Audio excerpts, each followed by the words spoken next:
Ну что ж, вечер пятницы, закончился яхтенный чартер по Хорватии.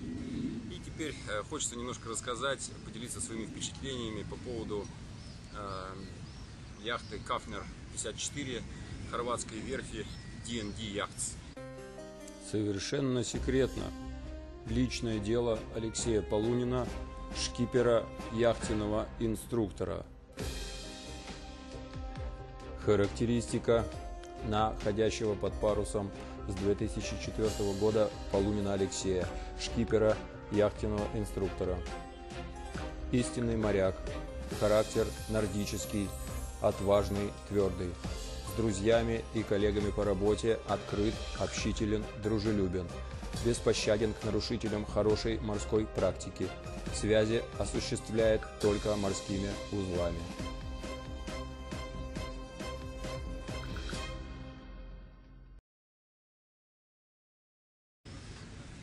В целом, яхта произвела хорошее впечатление, несмотря на отдельные какие-то мелкие досадные недоделки и недоразумения, которые можно сделать было бы совершенно по-другому. Вместе с тем, для любителя яхтинга, для яхтсмена, самое главное — это хорошие ходовые качества яхты. И в целом яхта проявила себя хорошо, то есть ходить на ней можно. Несмотря на такой приличный размер 54 фута, она легко управляется, достаточно чувствительная, хорошо держит курс и неплохо идет под парусами. Так что смотрите обзор. Парусная яхта D&D Kafner 54. Характеристики. Производитель D&D Yachts. Длина 16,36 метра. Ширина 4,95 метра. Осадка 2,3 метра. Гросс-тоннаж 29,88 гросс-тонн. Количество кают 5. Количество санузлов 4. Спальных мест 10 плюс 2. Экипаж максимально 12 человек.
В кокпите есть отверстие для подключения светильника, небольшой холодильник.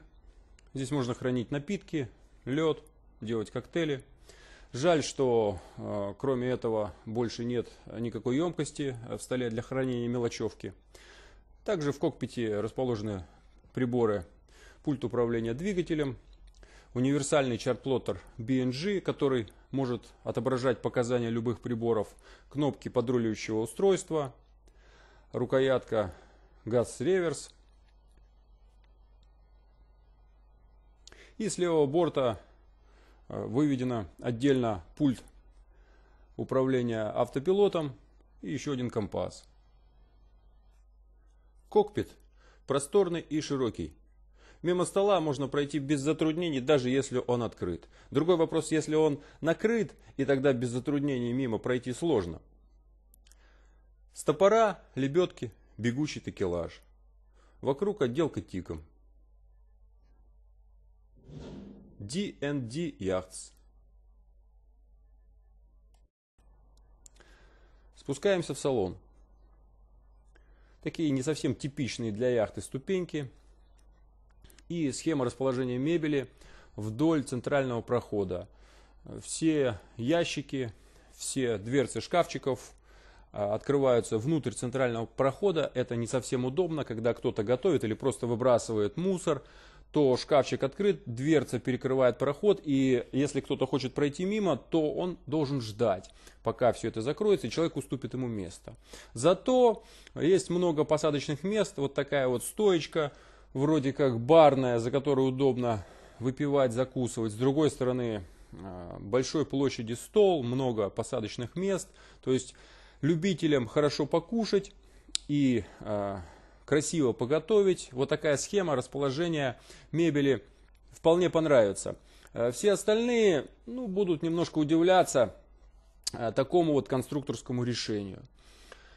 Здесь мы видим решетку кондиционера. Светлый салон, много иллюминаторов, почему-то на них отсутствуют занавески. То есть, если что-то внутри яхты интересное происходит, то это все легко увидеть со стороны. Кормовая каюта. Широкая двухспальная койка, немножко низкий подволок. Вот это вот место, оно такое опасное. За счет того, что у нас сделан просторный кокпит, получается, что высота кормовой каюты небольшая. И тем не менее, каюта широкая, и вполне нормально можно в ней отдыхать. Кормовой санузел. Большое зеркало, унитаз ручной прокачки, не электрический. Смеситель, которым можно пользоваться как краном, так и душем. Вытягивается шланг из него. 2 иллюминатора, через которые можно наблюдать за погодой, за природой. Это трагир. Места в санузле хватает. Посмотрим кормовую каюту левого борта. Она аналогична правому борту. Заглянем в шкафчик. Здесь есть вешалки. Еще один санузел. На столе стопкой лежат подушки для сидений кокпита. А это холодильник для вина. 12 градусов. Температура, которая нужна для охлаждения белого вина. Вместительный холодильник вмещает около 10 бутылок вина различных форм и размеров. Очень удобно в жару.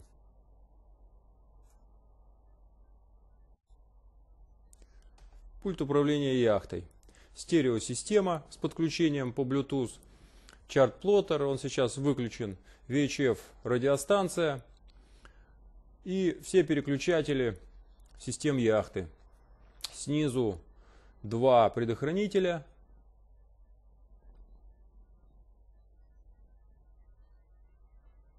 И пройдем в носовую часть. Идем дальше в нос. Поелы поскрипывают. Здесь налево двухспальная каюта.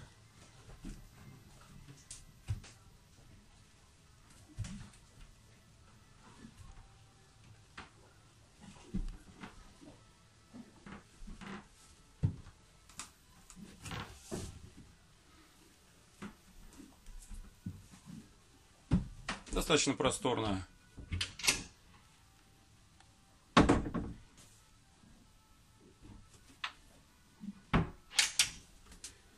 Здесь еще удобно, что сделаны вот такие вот полочки.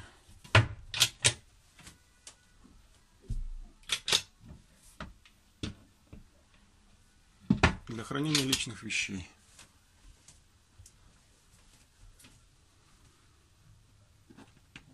Оригинальный крючок.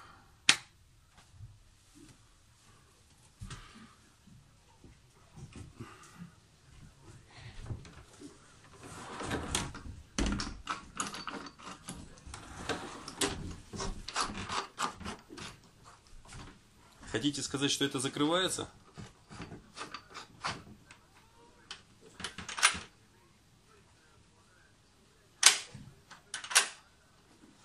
Смешной крючок.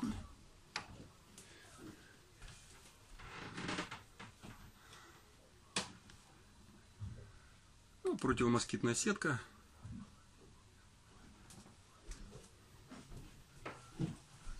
Носовая каюта. Высота носовой каюты пониже. Лично я касаюсь макушкой подволока.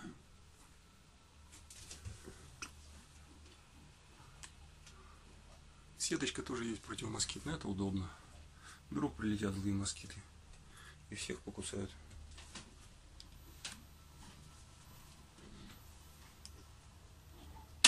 Тоже модные крючки.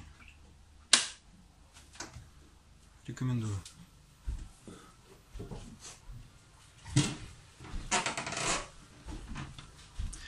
Посмотрим внимательнее, что у нас есть на камбузе.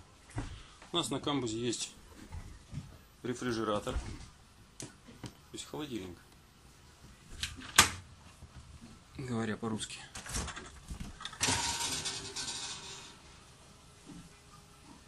Вот он с морозилочкой.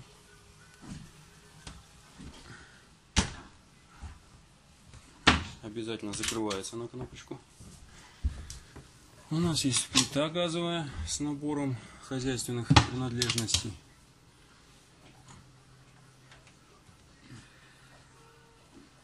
Газовая плита.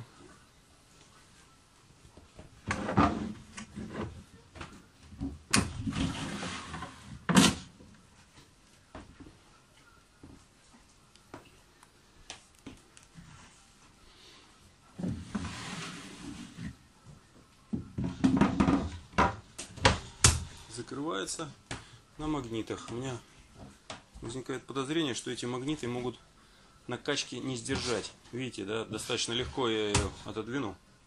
Она может на качке на крене бахнуться со звоном.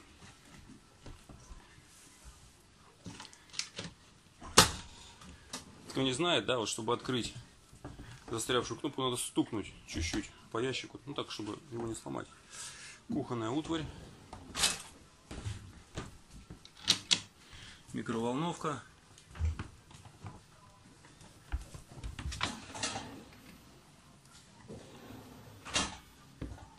Кастрюля. Здесь место под мойкой. Garbage. Здесь еще один рефрижератор. То бишь холодильник. И лампочка даже светится. Ой.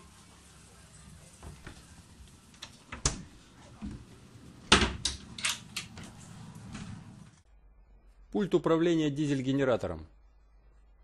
Расположен над моторным отсеком. Дизель-генератор запускается с кнопки и позволяет иметь на борту напряжение 220 вольт. Прямо в море, что удобно. Можно пользоваться кондиционером, микроволновкой, бытовыми приборами. Крышка моторного отсека совмещена с трапом. Ступеньки на этом трапе неудобные. Экипаж за время чартера часто стукался об эти ступеньки и выражал свое неудовлетворение. Двигатель Yanmar турбодизель имеет прямой привод с мощностью 110 лошадиных сил. Емкость топливного бака составляет 280 литров. За неделю чартера мы истратили 120 литров, прошли за это время 160 миль, при этом у нас периодически работал дизель-генератор, и мы пользовались кондиционером. Двигатель позволяет разогнать лодку до 10,5 узлов при 90% мощности с оборотами 2700 оборотов в минуту. Здесь же рядом с моторным отсеком расположен отсек аккумуляторов. Он находится под поелами снизу.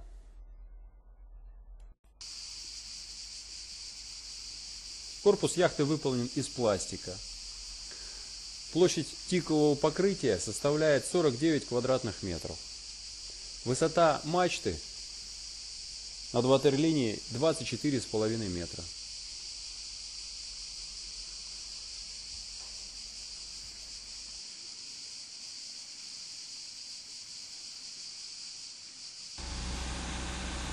Еще раз заглянем в салон яхты. Справа вверху вы видите решетку кондиционера. Один выход кондиционера в салон, на мой взгляд, недостаточно. Хорошо было бы еще сделать, может быть, на уровне пола еще один выход, для того, чтобы холодный воздух более равномерно распределялся по салону. Как вы понимаете, яхта сейчас находится на ходу. Видно, что стол в салоне большой. Много места вокруг стола. Можно здесь и спать удобно на этих мягких диванчиках. В салоне светло и просторно.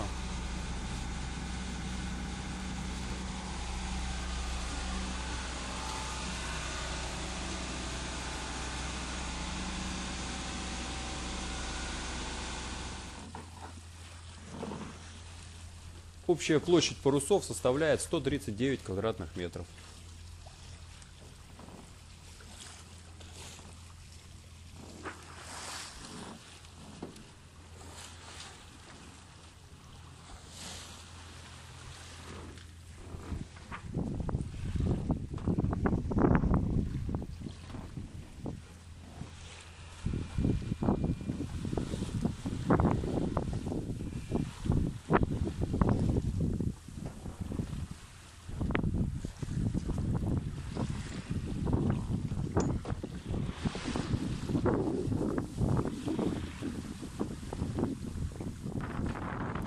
Схема крепления гика-шкота на яхте такова, что при хождении под парусом гик очень сложно, практически невозможно выставить в диаметральную плоскость. Отсутствует погон гика-шкота, и один трос, сам гика-шкот, разведен на две стороны, подветренную и наветренную. И при его натяжении регулировать усилия на подветренную сторону или на наветренную невозможно. Таким образом, гик прижимается к подветренной стороне и очень слабо сдвигается на ветер. И все же для круизной яхты считаю такую схему приемлемой. В этом переходе ветер достигал 20 узлов. Яхта разгонялась до 11 с небольшим.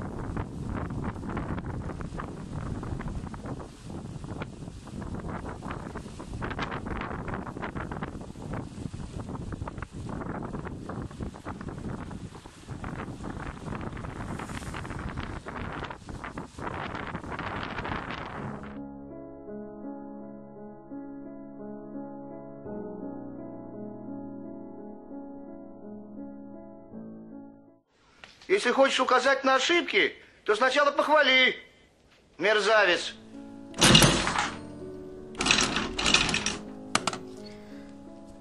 Как мы видим, при отдаче якоря он цепляет.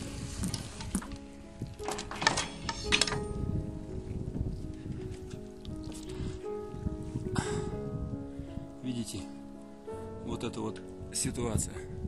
Конечно же, она никуда не годится. Товарищи конструкторы. И при подъеме якоря то же самое происходит.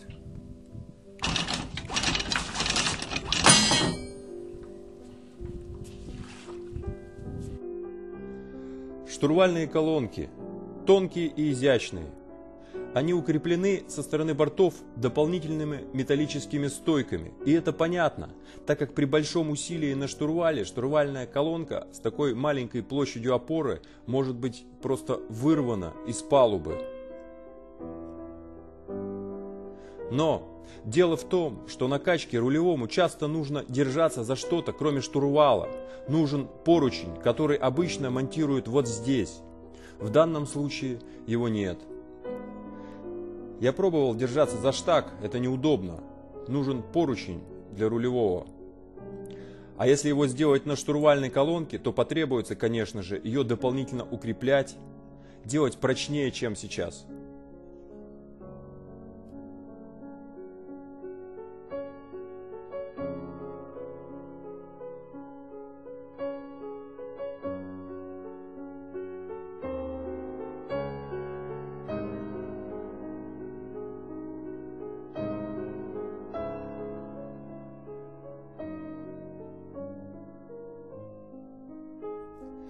Пространство возле фаловых лебедок красиво отделано тиком.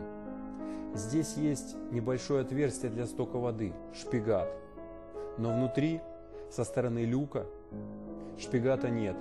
И именно здесь будет застаиваться вода, которая будет попадать сюда от морских брызг, либо от дождя. И вот в этом месте должен быть шпигат. В противном случае будет стоять вода, будет некрасиво, мокро, а тик будет портиться. Точно такая же ситуация возле штурвальных колонок. Нужен либо шпигат, либо уклон палубы, стоит вода, рулевой будет стоять в воде, будет мокро, портится тик, разносится грязь. Кроме того, как видите, пульт управления двигателем не утоплен, и ногой можно случайно прижать кнопку, такое было. Раскладной стол не имеет никаких креплений в закрытом положении. Он просто раскачивается и стучит.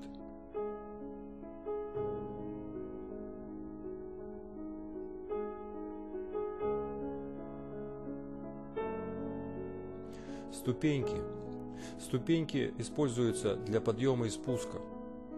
Во время спуска человек ставит ногу на носок, но ступенька слишком короткая, и носок не попадает на нее. Нога может соскользнуть, это очень неудобно.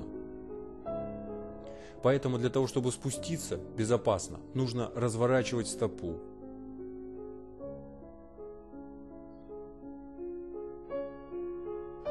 Кормовой душ может быть использован только в том случае, если открыта кормовая платформа. Если кормовая платформа закрыта, душем воспользоваться нельзя.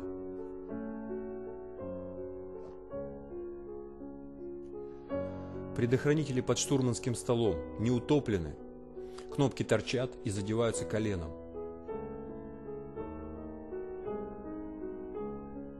Отсек, куда выведен сток кондиционера, не имеет ни шпигатов, ни помп.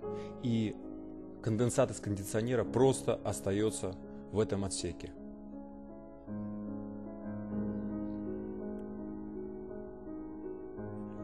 Отсек бойлера также не имеет ни шпигатов, ни помпы.